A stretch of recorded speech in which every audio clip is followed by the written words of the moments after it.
প্রতি বছর করে থাকি। আমাদের যতদিন থেকে আমরা এখানে বিবেকানন্দের মূর্তি প্রতিষ্ঠা করেছি, গত 4 বছর আগে 12ই জানুয়ারি, সেই দিন থেকে আমরা এখানে এই রক্তদান উৎসবের মধ্যে দিয়ে বিবেকানন্দ স্বামীজিকে স্মরণ করি। এটা আমাদের দায়িত্ব, কর্তব্য বলে মনে করি। কারণ আমরা সারা বছর যেভাবে মুমূর্ষু রোগীরা রক্তের জন্য আমাদের কাছে ব্লাড কার্ড চায়, রক্তের জন্য আসে, তখন আমরা তাদের হাতে ব্লাড কার্ডটা তুলে দিতে পারলে আমরা খুব আনন্দিত হই। আর যখন রক্তের কার্ড শেষ হয়ে যায়, যখন আমরা ফেরত দিতে হয়, তখন মনের দিক দিয়ে খুব কষ্ট হয়। তাই আমরা চেষ্টা করি সারা বছর যাতে কোনো মানুষ নিরাশ হয়ে না যায়, কোনো মুমূর্ষু রোগী যাতে রক্তের অভাবে চিকিৎসা না পেয়ে মারা না যায়, তার জন্য আমরা এই উৎসবটা পালন করি। আপনারা জানেন যে দীর্ঘদিন ধরে 12 দিন ধরে আমাদের প্রেসিডেন্ট কাপ ফুটবল চলছে, বিশেষ উন্মাদনা উত্তেজনার মধ্যে আজকে তার ফাইনাল খেলা। তবু আমরা এই দিনটাকে স্মরণ করতে ভুলিনি।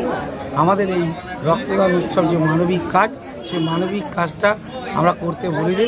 আমাদের ছেলেরা উৎসাহের সঙ্গে একাধারে প্রেসিডেন্ট কাপ ফুটবল খেলাচ্ছে, আবার এখানে রক্তদান উৎসবে সামিল হয়ে রক্তদান উৎসবটাকে সার্থক করার চেষ্টা করি। হ্যাঁ, প্রতিবার বিমান ব্যানার্জির মধ্যে দিয়ে বিমান ব্যানার্জির হাত ধরে আমাদের এই বিবেকানন্দের মূর্তি উন্মোচিত হয়েছিল, মূর্তি প্রতিষ্ঠিত হয়েছিল। আজকেও বিমান ব্যানার্জির হাত ধরে আমরা এই শুভ উদ্বোধন এবং উদ্ঘাটন করতে পেরেছি। ভালো লাগছে। ওনার মতো একজন সম্মানীয় মানুষ আমাদের এখানে উপস্থিত হয়ে স্বামী বিবেকানন্দের প্রতি শ্রদ্ধার্ঘ্য জানিয়েছে। তার হাত ধরে আমাদের সমস্ত তৃণমূল কংগ্রেসের কাউন্সিলররা, প্রেসিডেন্টরা সবাই পুষ্পার্ঘ্য অর্পণ করে আমাদের বিবেকানন্দজিকে স্মরণ করেছে এবং উৎসবে মাতোয়ারা হয়ে উৎসাহের সঙ্গে উদ্দীপনার সঙ্গে সবাই রক্তদান করেছে। আমাদের 200 জন টার্গেট আছে, ইতিমধ্যে 100 টপকে গেছে। আমাদের খুব আনন্দের খবর, ইতিমধ্যে 100 জন টপকে গেছে।